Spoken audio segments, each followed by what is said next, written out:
right. Hey. Good Monday. Good Monday. We're back. It's July 8th. It feels like the whole time has just flown by for the whole year. It's been one rapid. Speaking of whole year, happy anniversary, 1 year anniversary. We started I guess it's not to the exact day, but it's 52 weeks later on our schedule.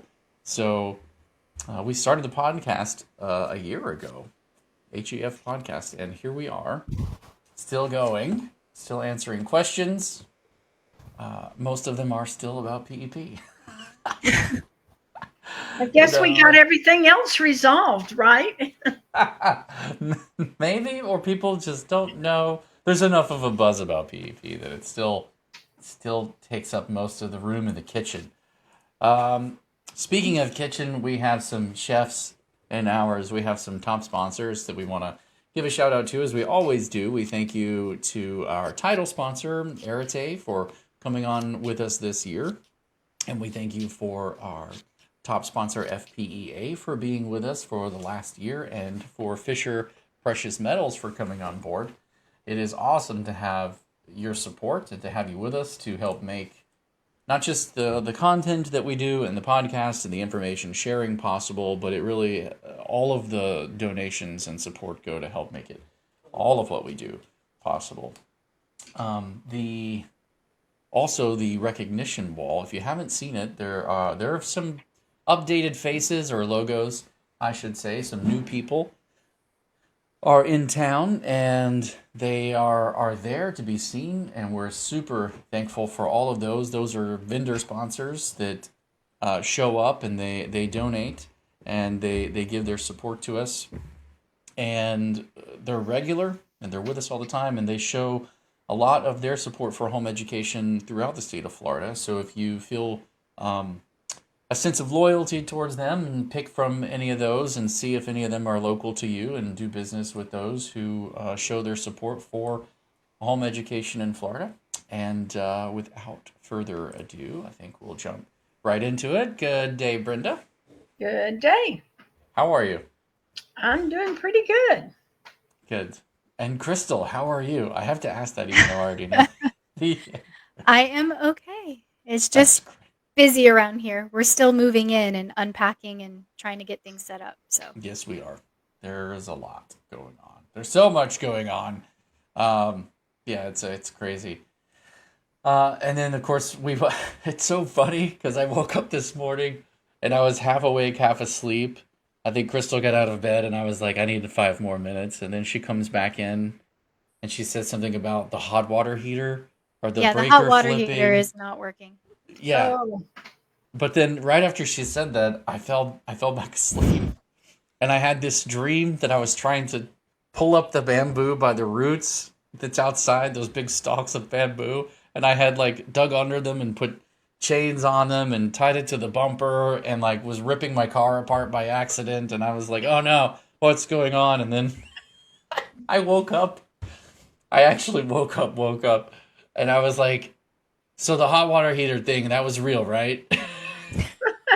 She was like, yeah, that was real. I'm like, okay, but the car's fine. And she was like, what are you talking about? I'm like, good. That's good. The car. So that makes the hot water heater less of a problem. Like, oh, it was just the hot water heater that has a problem. Right. Yeah, just the hot water heater and the breaker, and maybe, a little electricity, and hopefully no one dies. This is great. We're in good shape. Oh man, yeah, it's been a wild ride around here, so we're glad to be settling in. The joys of home ownership.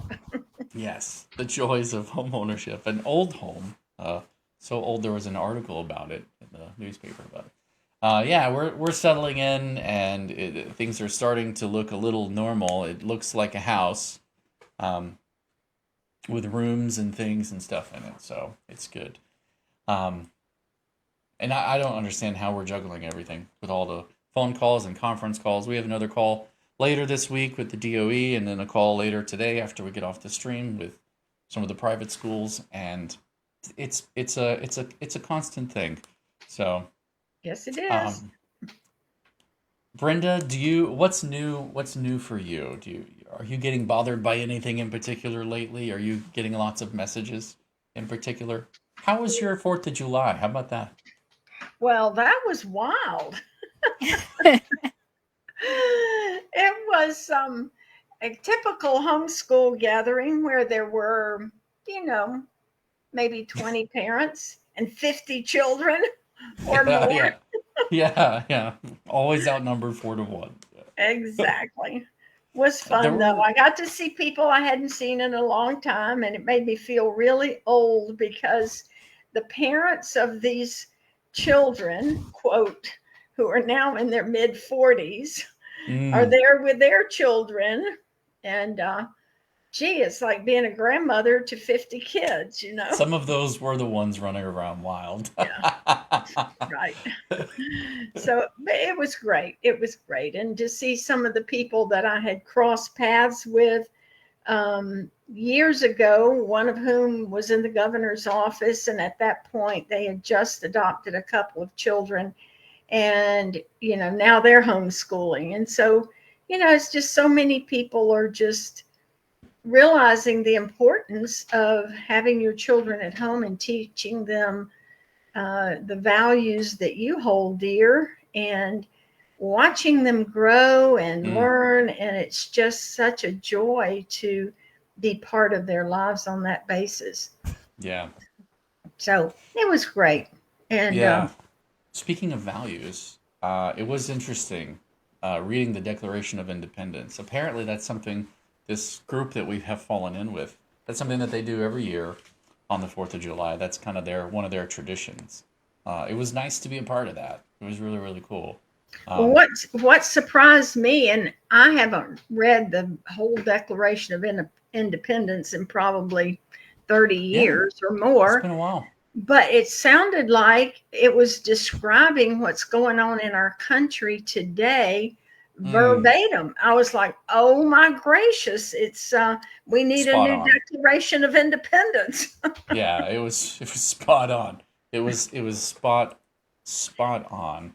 So if you Um, haven't read the whole thing recently, to our viewers, I it's worth challenge you it. to read it and see what actually was going on at that time and currently going on in our country. Yeah, it's slow down. I think it's worth slowing down and taking a look at. There were some of the things that they said, and I'm like, wow, that is bold. Even today, as bold and freedom loving as people are, there are people who I don't think would voice some of these things. You know, and one of the things that I thought was really interesting was toward the end. Where is it at? I have it up here actually because I wanted to find. I didn't want to say it wrong.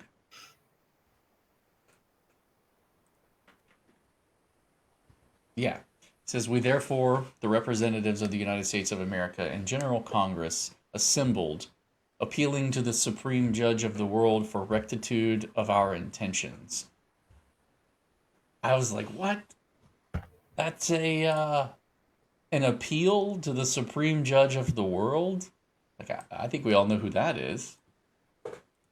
And that's God. And I was just like, wow, that is fascinating. If you choose to read it that way, you could almost read the Declaration of Independence as a prayer out loud with a list of grievances laid down and laid at the feet of God to do something with.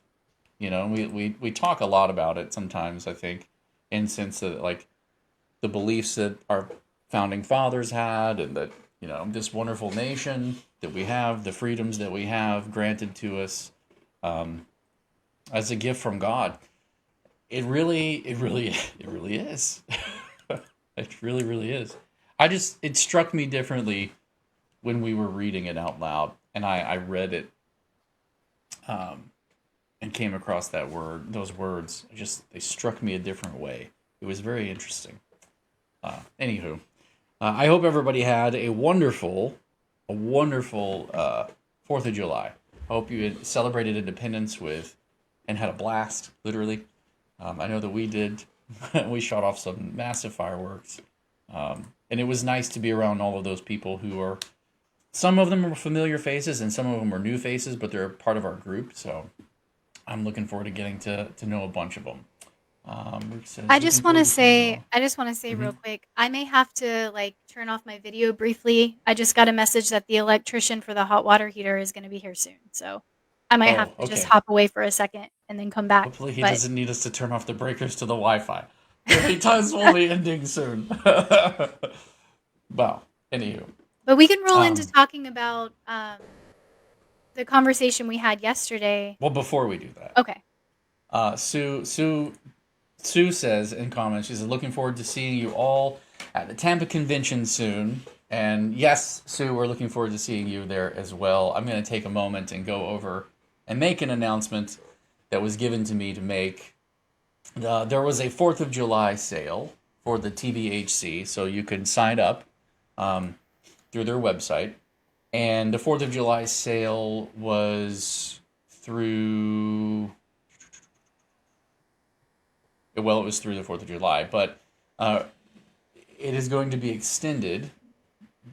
Um, it is going to be extended through today for HEF listeners. So for people listening to the podcast, you can use promo code Freedom5, and you can actually still get the 4th of July sale today as like a 1 day only thing.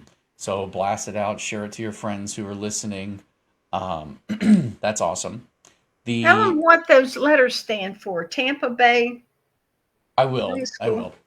will. The last day, I believe, to buy tickets online is actually going to be July 10th. So if Yes, you're July looking to 10th. get tickets for the TBHC, you're going to need to do that by July 10th. TBHC is the Tampa Bay Homeschool Conference, and it is July 20th, right? Did I get it right this time? I Yes, think I July did. 20th. Okay, July 20th. It's an amazing event. From what I understand, tickets are flying out the door, and there are tons of speakers. We had Kim on. She was on a couple of weeks ago. If you missed it, you can go back and watch that podcast. It was excellent. Um, she had a ton of information to share about what to expect Yeah, and what to dive into. if you're anywhere near the Tampa area, it's worth attending this one because there will Absolutely. be so many resources of local things for that area. And Hillsborough County is such a huge homeschooling population. There are just so many things available in that Tampa and the larger Tampa area into Lutz and the surrounding areas. So definitely, if you're anywhere near Tampa, give it a try, check it out. Yes, and It's in Trinity, by the way. mhm, Yes. right. And Kim said that there's a lot of resources for veteran homeschoolers, but also quite a few but resources and speaking moments and workshops and things like that for new homeschoolers. So if you know people who are thinking about it, quite possibly contemplating it, maybe it's the first time they want to do their research first, they don't even know what is involved in homeschooling, and they're really just trying to get a feel for it. This is also a good place for those people. You're going to get a lot of information. Um, Did you and drop the link to that in the chat? Because there's not a link on the screen for people to actually go find it. there's not a link on the screen, I know, but I will drop it in the chat right now. There we go. Um, yeah, so anyone who needs to find the link, it is in the chat. And now you have your code, Freedom5. So today's the last day to use that code. They've extended the 4th of July sale just for the people who listen to our podcast. So now you know. You're in the know, now you know. Share it with others. Speaking of people who are new to homeschooling, I had a very interesting conversation yesterday, or Crystal had a very interesting conversation yesterday, I should say. And as I was coming up to leave, tapping her on the shoulder, I somehow got sucked into the conversation too, and it was a wonderful conversation. And it kind of reminded me that as in the weeds as we get, and as familiar as I am with homeschooling or home education, I was pulled and started homeschooling in 8th grade, and there's a whole story about that sometimes I tell. I won't do it today, but Um, yeah, I've been around it a lot longer, and whenever I was like, hey, let's homeschool, and Crystal was like, what is that? And we started to do it. It's just it dawns on me anew whenever I have conversations with parents who are still looking into it for the first time, and they're not sure about what to think or what to do. The difference, the variations in background, where people are coming from, and why they're doing it, and what their obstacles are. Um, that conversation gave me, I don't know, it triggered a lot of my empathy because it made me realize, like there's a lot of information that sometimes we get asked the same questions over and over and over, or sometimes I see parents getting asked a question in a Facebook support group, for homeschooling parents, and they almost get scoffed at, like, "Ugh, how do you not know that? Like, oh, well, it's here, or all the information's like this," and there's almost an attitude of, how could you not know this? This is so simple. This is the easy stuff. And I don't know. I was just reminded by talking to this mom that it's not.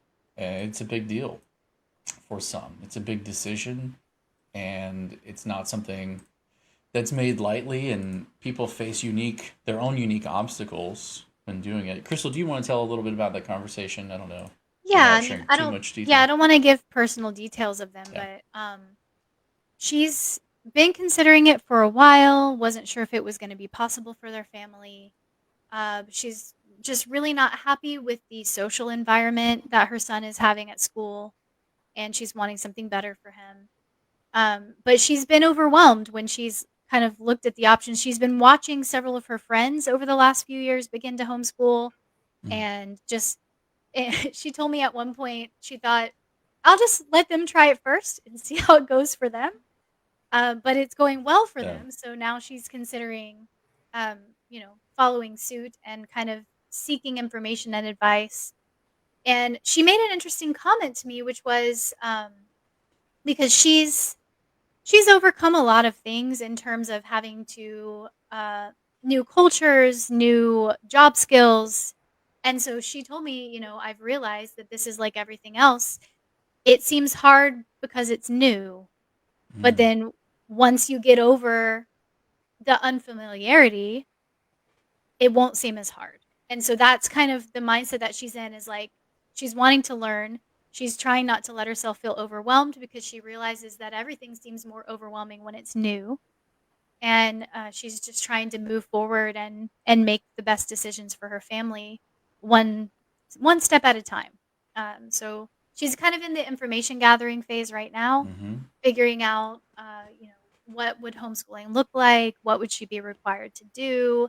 mm-hmm, Um, so of course we had the conversation about it not having to look like public school at home, because that's the sort of the default mental image that you get. mm-hmm. Obviously, like, if that's what you're used to, you don't know what else there is until you start looking into other options. So, um, I think she came away with a lot of peace in the idea that it doesn't have to be this big scary thing. And Mm-hmm. that's sort of where I like to start with new parents, is that it really doesn't, especially in Florida. Thanks to Brenda, there is so much freedom in this state. It really does not have to be a Mm-hmm. big scary thing. So, One of the Yeah. things that, as you were saying that, I really want to emphasize is that people call it homeschooling because that was the common term, but we chose not to name it that in Florida because we In statute. realized Mm-hmm. education is not necessarily school at home. Education happens 24/7, and it doesn't look like sitting down at a desk going through a textbook. So I Sure. think there's a distinction in Florida Mm-hmm. that we recognize that education takes place everywhere, at the grocery store, watching the stars at night. It's all about doing Wow. things together as a family and learning, whether you're visiting a state park or involved in 4-H, it doesn't look like school. Mm-hmm. So It's that was one of the reasons that we named it that, and how we fought so hard in the beginning not to have any kind of test scores or curriculum imposed on people, but that it was up to the parent. it's Right. it's interesting that you bring that out because Jason and I actually noticed the other day we were watching something on YouTube, and I do a lot of curriculum research, so my YouTube algorithms are always showing me like educational stuff. But a Tuttle Twins ad popped up, and Mm. they they started the ad by basically saying it shouldn't be called homeschooling because it's not school at home. It's something different. And Jason was like, "That's our discussion. They're Yeah. stealing our." Yeah. but Like they literally took it right off our but platform. I Anyway. think I think more and more people are realizing that now that Yeah. it doesn't have to look like a replication of the school system at home. And I'm And I. grateful that you worked so hard, Brenda, to have that distinction made in our state Mm-hmm. early on and to set it up in a way that didn't just assume that it was going to look like public school at home. A- Yeah. What were you about to say? Oh, I think she froze. And it was such a foreign legal. Okay. All that was legal in Florida at that time was private school and public school. So for us to come in with a totally unique foreign idea and having the legislature and the governor, all of whom were Democrat at that point, not all the members of the legislature were Democrat, but there was a large majority of Democrats there, so they controlled both chambers. And then a governor who signed the bill. To give us this freedom was nothing short of a miracle, Yeah. because it was completely foreign. And I think that if people could understand it, it usually takes them about 3 years before I say they're really homeschooling. The first Yeah. year they bring school home, the second year they realize that curriculum that they bought, they don't have to do all the problems if the child understands it. And then the Yeah. third year, they're kind of like picking and choosing which curriculum works. If they want to use a curriculum, they don't have to. We didn't have much curriculum available to us.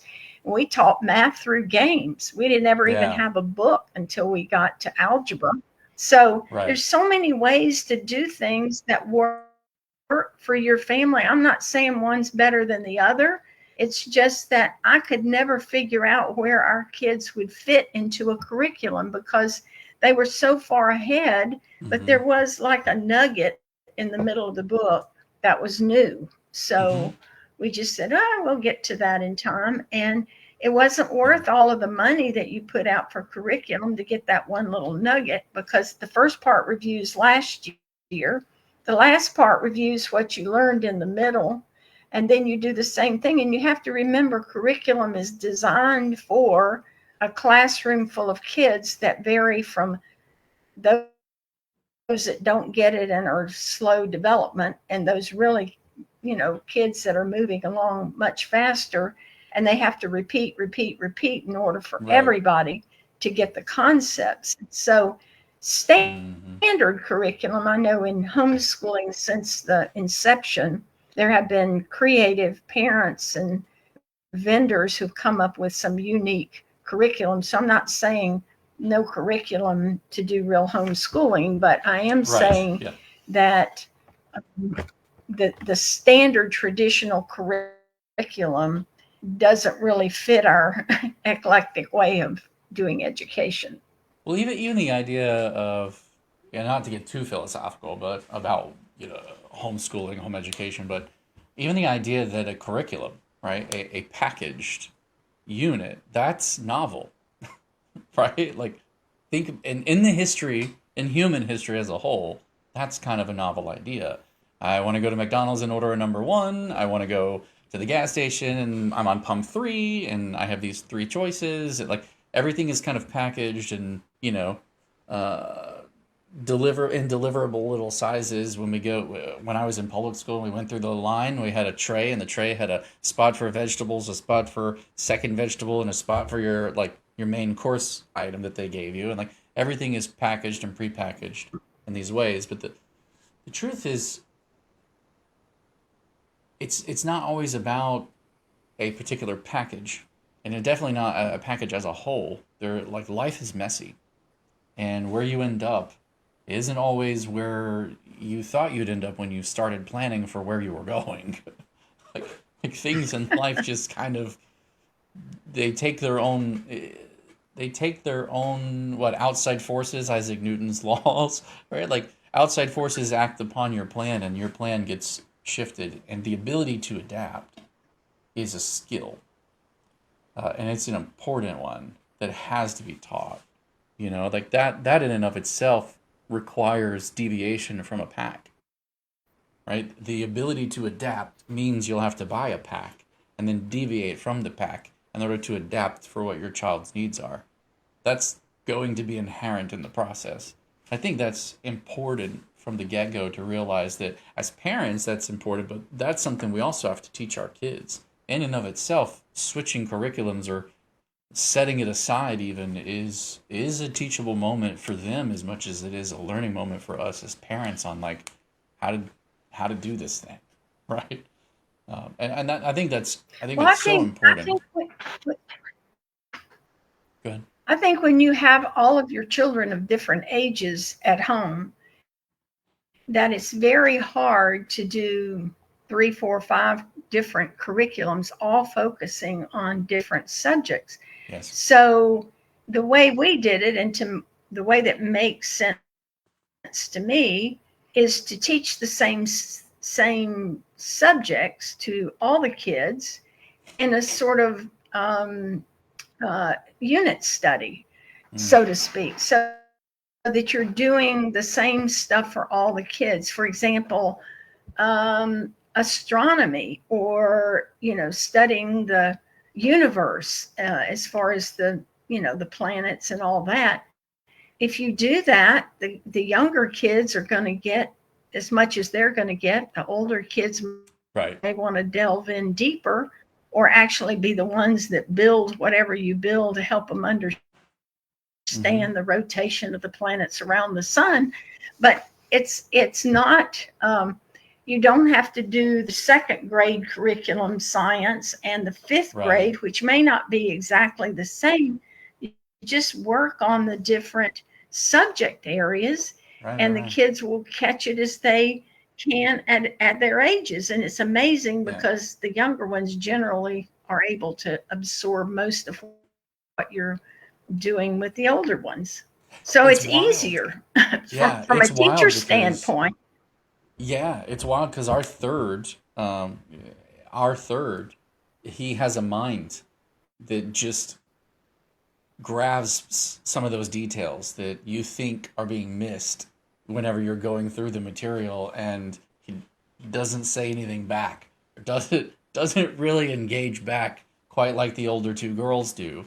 When they're like da da da da da da da da, and what is that? But he like soaks it up, and he probably walks away with more of the information in his brain locked away, because he'll just randomly pull it out in places, and I'm like, whoa, you were listening. That's impressive. Yay. Just keep doing it. Keep doing it. And I guess the conversation that I had with her, what it really, this was part of it, but what really dawned on me from it was, where she was coming from. I think several years ago, she wasn't a believer. She was an atheist, and she's on this track in her life where, she left an abusive husband and then eventually remarried, and this person that she married was a Christian, so they start digging into their faith, and then that led them to other questions about their kids and what's happening in schools, and their life took a different, I can't even say a turn. It took a series. It's like it's like one of those things where you put the the ball in. Do you remember the old school Price is Right? Was it Planko or Planka or whatever it was called? And it had all the pegs, and you put the little thing in the top, and then it goes tuk, tuk, tuk, tuk, tuk, tuk, tuk, and it just bounces around until it comes out of one of the slots at the bottom. Like that was what, like, listening to her about what her life has been like for the last couple of years was like. And she's trying to make sense of it and navigate and piece it together. And it dawned on me that when people want to grab the helm and steer the course of their lives and their Plinko, yes, thank you, Kip. They want to grab the helm and steer the course of their lives and make choices that are better for their family, period. And they're free to do that because of the freedoms we've helped secure for them. You've helped secure for them over the years. That they're coming from all different places. It's not just the traditional homeschool. We're like seven generations in, and like there's especially now in this moment in time in Florida, there's a massive number of homeschooling families who need a community of empathetic people who can see where they are and where they could go and come alongside them and help, regardless of whether they have PEP or a UA scholarship or no scholarship at all, regardless of whether they have all of the money to buy all of the curriculum or none. Like there's a very real need to have community. Because some people are out there really just trying to figure it out, and they don't always know where to look or where to turn for their questions. And their lives are busy, your lives are busy, like everybody's lives are busy. We pack them full of this stuff, and I think it's important that we see them, and we take those deep breaths. I think that's why the conferences or conventions, whatever you want to call them, are so important, especially the local ones, because you're connecting with people who can help you, and many of them have been there, for a while, and can mentor, and you have somebody you can call if you have questions. I think those events are really important for people to connect locally, whereas the FPEA convention is huge, and you get a lot of great information and meet a lot of the vendors there. But sometimes that's almost overwhelming to brand new homeschoolers. There's just too much information. So the local fairs tend to have good information, good speakers, vendors, but it's not as overwhelming, and you connect with local groups that can provide support. And I think that's really important for new homeschoolers to be able to make those local connections. I definitely agree. I think FPEA is a wonderful place of inspiration, and I think it's a great one of the moms recently I was talking to. At first, she was like, I didn't get the hype about FPEA. She was like, I didn't get it. But then me and a couple of my girlfriends all went together, and it was a thing that we did together. And then we would each kind of in our room at night talk about, we would powwow, we would talk about all the different things, and we would laugh about this and that. And she said that the experience of doing it together with those friends and that community just really opened up their world for homeschooling, to see all of those options and resources. And I think there's valid experiences for new homeschoolers at FPEA as well. And if you can do it, if you know about it, go to the ones you can go. Any of them. Show support. Kim says we need both. They're both essential. I 100% agree. Show support and the different ways that you can dive into. Sometimes, though, there's not a Googleable package. Like one of the vendors that was there didn't, they weren't even selling their curriculum on the spot. They were just there talking to people. And I was scratching my head like, that's not a business model, but okay. But that's okay. Like, there's some of that is just, you're going to find people who are interesting, and that conversation was what you needed. it makes the whole thing worth it. Whether it's TBHC or Please FPEA don't or misunderstand my.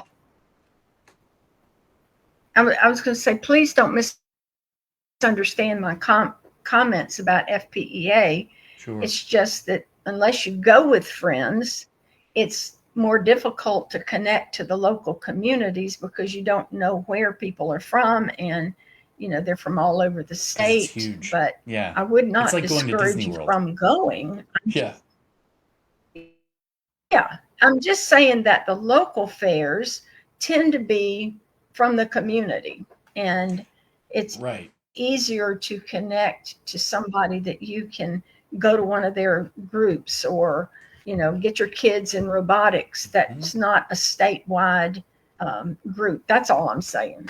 Yeah, and the one that we visited in Monticello was they had like a library resource center that was it Monticello? Was that the one that they did? Yeah. They had like a whole library resource center that Yes. everybody went to afterwards.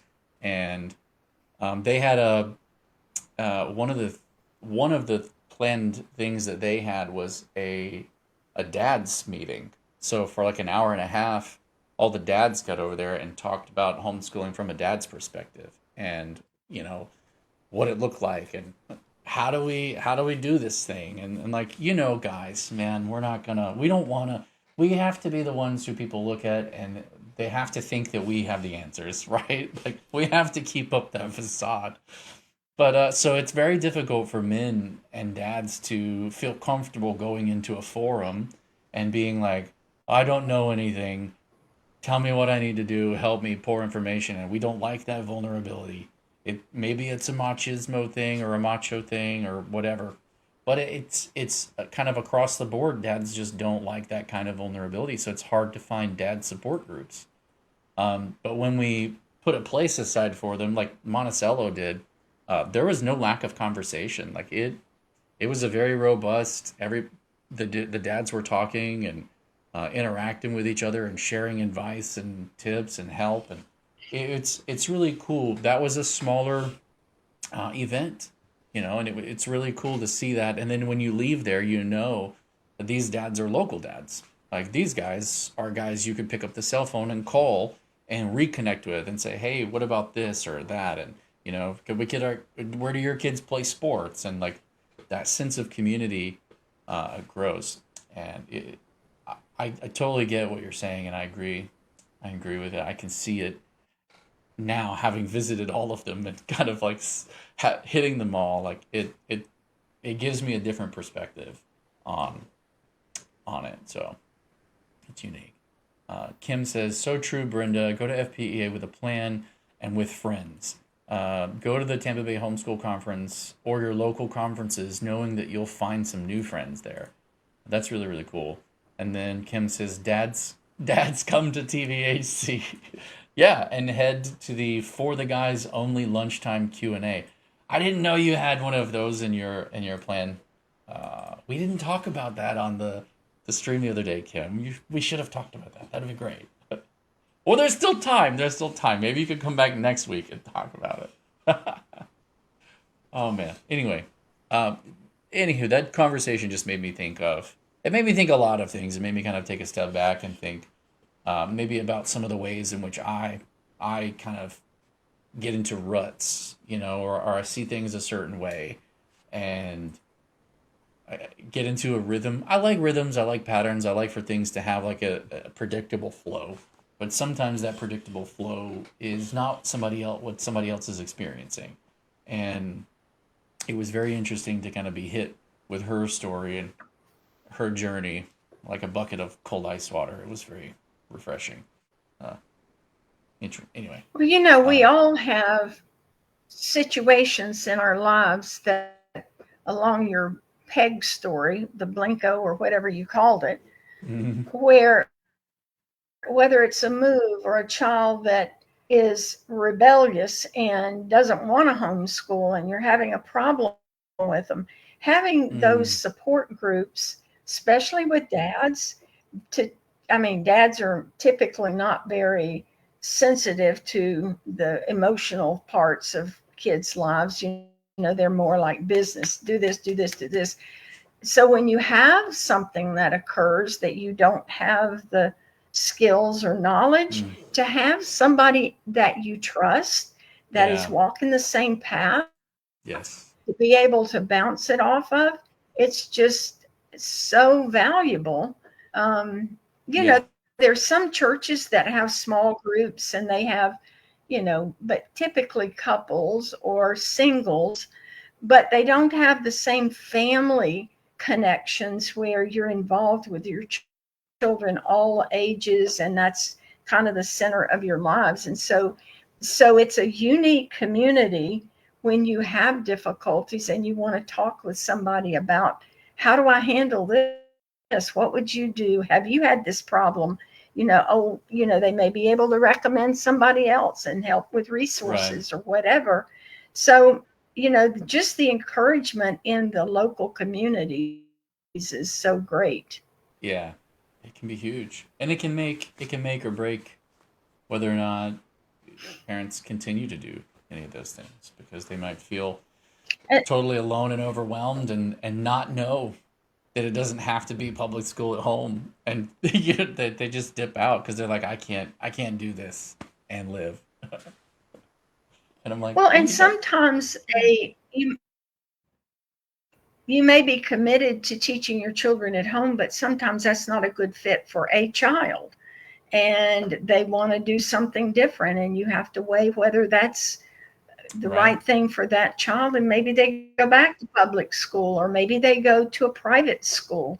Um, and maybe you're burned out and you need a break. You need a group that's not going to be critical or judgmental of whatever decisions you make for your family and for your child, because every child is different, every family is different, Mm-hmm. and it's not always the best choice for everybody involved. I remember years ago, a really good friend of mine was teaching her children at home, and they got to about the seventh grade, and or maybe it was eighth grade, they're going into high school. One of them Mm, was, and she was going, I'm just so burned out. I don't feel like I'm doing enough for these kids. I mm, just don't, have the capacity to do anymore. I said, well, maybe it's time you looked at a private school for those kids.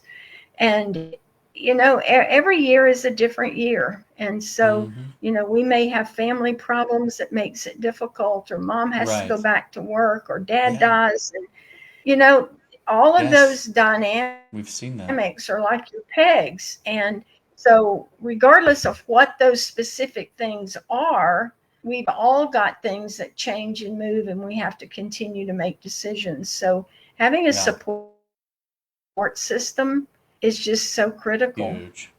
It's huge. It's huge. Kim says homeschooling and connecting to a local community helps you to parent beyond your capacity. That's a good way of thinking of it too. Rick and sorry, Sue. Sue says, "Do you have any updates on PEP scholarship and UA numbers?" Yeah, so we've had this conversation for a while, so we'll switch here, Sue, and we'll take on some PEP stuff. Um, any updates on numbers for PEP and UA scholarships? Just wondering if they have reached their limits for 24-25 scholarships. Um, the last I heard was middle of last week, and they had not yet reached their limits, but they were concerned that they would. So they were encouraging us to let parents know that if they were thinking about it, and they were waiting for any reason, that they shouldn't wait, that they should go ahead and apply. So if we voiced our concern that, well, some of the parents might be waiting for their annual evaluation date to come up and things like that. And we encourage them to put out some communication to let parents know if that's what they were planning, how they could go about doing that, and get an official word from them on it, so that it's not just us saying it, but and the communication would come from them. But I was explaining to them that some parents might be waiting, and they were like, well, it would be good if those parents were able to get their evaluations done earlier than the anniversary date and go ahead and apply. If they were thinking about PEP, going ahead and applying because they're probably are going to cap out, and pretty quickly here soon. So I don't have the Let exact me say numbers. something about evaluate. Go ahead. I'm sorry, I thought you were through. Well, let me say something about evaluation dates. It's not that you have to do it on the evaluation date. You Mm-hmm. have to do it by the evaluation date. So Right. turning it in, 2 months early does not change your evaluation date, Right. your anniversary date. So if you want to apply, turn in your evaluation and then, make the application. Yeah. You don't have to Yeah. withdraw them until you get the award letter saying that you have been awarded a scholarship or the Mm-hmm. scholarship. Crystal, you might want to chime in on that, exactly what that letter looks like that Yeah, parents, but don't you'll withdraw your child from home education. yeah, you'll get a specific email that says, "Congratulations, your child has been awarded a PEP scholarship for the 2024 to 2025 school year." It will specifically say PEP in the email. Yeah. And And at that unfortunately, point, you withdraw your child from home education or mhm. terminate the program. Unfortunately, I don't have any updates on numbers from the UA scholarships. I did get some insights about the purchasing guide and some of the updates to the purchasing guide. And we had a mom from our community. I don't know if she wants me to mention her or not, but she kind of volunteered to help do a deep dive on the purchasing guide. So we're really looking forward to her help on that. She's a UA parent who runs one of the large Facebook groups for UA parents, and I'm really looking forward to her coming on board and helping us out. So I'm excited about that. Many hens make light work. So this is that's good news. Stuff to look forward to. She's going to prep something, and you'll see it in our forum.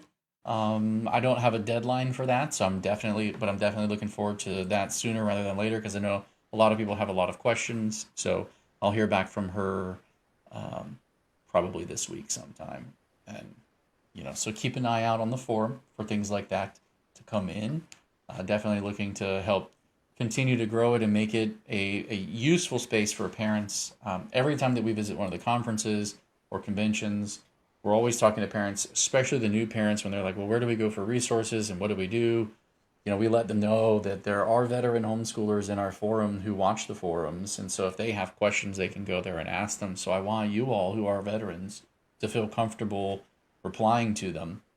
And if there's anything that's um, inaccurate or needs to be moderated a little bit, we'll jump in and moderate. Don't worry about that. But we appreciate all of the veteran homeschool parents who are willing to be in there, being in there, and kind of helping each other out. We love seeing that, all of that help. So And thank you. for anyone who's wondering, the purchasing guide for the upcoming year for PEP has not dropped yet. So Yeah. if you're looking for that, has not been released yet. I'm sure they will send out an email to everybody who has been awarded once they Mhm. get the new one up on their site. So anything else? I know we have to get on our other call soon, so I want to kind of wrap this one up a little early, maybe, so that we have time to do that. Crystal, can you think of anything that we need to add? No? Chat, if you think of something, there's a little bit of a delay. So if you think of something, go ahead and drop it in there as we're wrapping up, and we'll make sure to either answer it or mention it.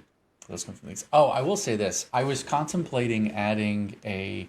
Um, I wasn't sure whether to add it to the website under opportunities or in the forum so that parents could kind of help. I think the forum is probably a better place so that parents could help um, add to the information. If it's on the website, only we can add to the information. Um, but I had someone call me last night, and we were talking about some of the stuff that they're doing down in Hillsborough County and how there are volunteer hours that are available.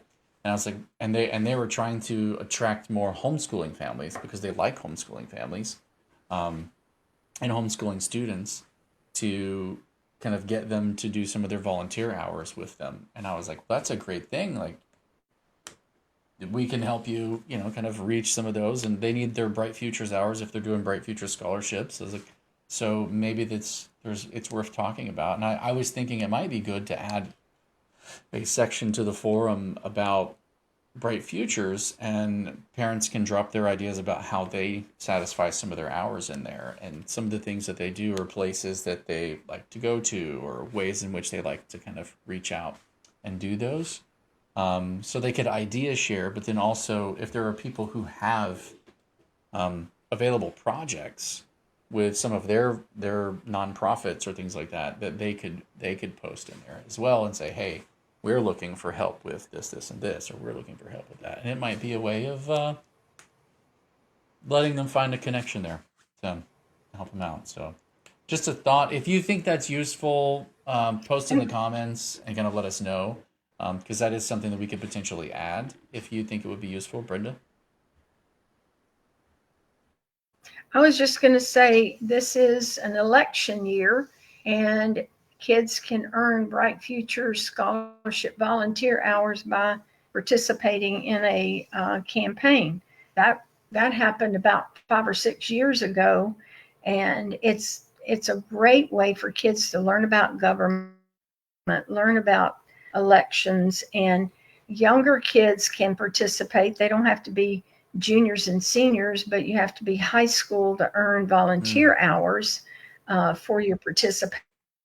But it's a great way to learn about government. Take your that's a great point. family, everybody participate. Once you find a candidate that you believe in. And Absolutely. I just want to say this because a lot of people tend to be, just support the party that they're affiliated with. But Mm-hmm. it's interesting because a lot of times you can influence the thinking of the person that you're working in their campaign. I know that's happened with several different people Yeah. that have worked in campaigns and been very connected. And so, whether they're Democrat or Republican, they may or may not support school choice. But Mm-hmm. it's a great way for you to share what school choice has meant to your family and influence, whether they're Democrat or Republican, Right. that campaign. For sure. For sure. Or some of the moments that follow. So whenever they're needed to speak or Right. to vote, or to hear you on an issue, then you show up. You showed up for them, and hopefully they show up for you and listen to you. Even if we don't always agree, that Brenda's right, there is that moment for impact and influence. Um, and they're thinking. I know that we had one of the one. We actually, Crystal and I just had dinner with one of the moms who connected us with Bracy Davis. And Bracy Davis, I remember her standing up in committees and saying, I'm a public school person. I love public schools." She said that over and over and over several times, and then she added, "But I don't think this is right, to take this away from the home education scholarship." And again, I'm a public school person, but and so she listened though, and then she listened not to us but to that mom, because they had a connection together, and she was able to weigh in, and she weighed in favor of what we were lobbying for at the time, even though it wasn't necessarily what was, I guess, what her party would normally come down on. So Brenda's right, it matters. Well, interestingly enough, some of these scholarship programs that we're not really promoting or involved in, which are the education opportunities for kids to go to private school, their constituents now, there's so many of them participating in those scholarships where the Mm-hmm. party and the teachers unions are giving them campaign money. Their constituents are have a different view of this, Right. and those candidates are kind of in a awkward position. But it's not those teachers unions and the party that votes, it's their constituents. And so they really are listening to what their constituents say about school choice. And so a lot of them are converting because they want the votes and they're hearing what's happening in those families' lives that are making a whole big difference. So a lot of them are really coming on board for opportunities outside of the public school. Not that they'll do away with it. We're not advocating doing away with the public school. We're just advocating for parents to be able to make the best choice for their child. That's correct. Well, that is great. That's a great way to wrap this up. If you are looking for some of those Bright Future Hours, walking and helping out in the elections or the campaigns, rather, is a valid way of satisfying some of those hours. If you share this video out and we get enough comments underneath it, I've seen a couple already that, yes, that would be great to have. Then we can build that resource. If we can put a place in the forum for a tab where people can kind of share ideas and help bounce around, and some of the people who have some of those opportunities could post and say, hey, we have opportunities available, they look like this, and allow some collaboration to happen. So if we get enough of a bite, we'll go ahead and throw that together.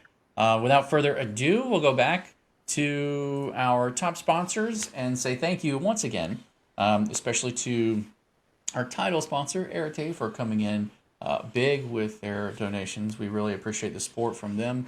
And our top sponsors, FPEA and Fisher Precious Metals. And I want to give a special shout out to all the parents, all of the families that donate. It's hard to get all of your names up here on the screen, but every time that we see those like $5 a month or $10 a month or $25 a month little donations coming in, those are the ones that the bigger donations help us do the work, but those smaller ones that come in, they really provide the motivation, because we see you in them, and we see your heart and your soul, and we see you pushing us forward with it, and we thank you. We thank you for those donations as well, and the support that helps us kind of keep things going.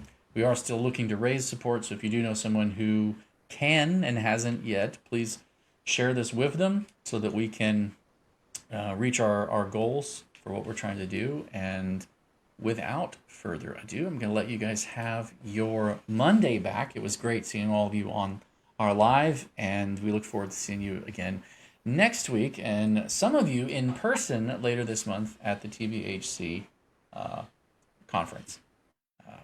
Y'all have a great Monday.